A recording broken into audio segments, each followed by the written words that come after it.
Hello everyone, I hope you are doing well. Today we are going to learn about 7 important personal pronouns.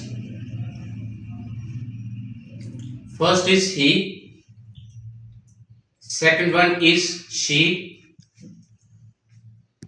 they, we, you, it and I. He is used for singular as well as she is used with singular for female, as well as when we talk about plural, he as she, so we use they is used as a plural pronoun.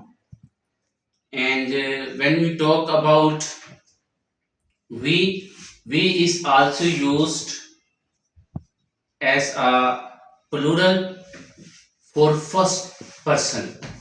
I is used as first person, and it is the word it as a pronoun is used with non-living things. And you as a pronoun is used as a second person. Thank you.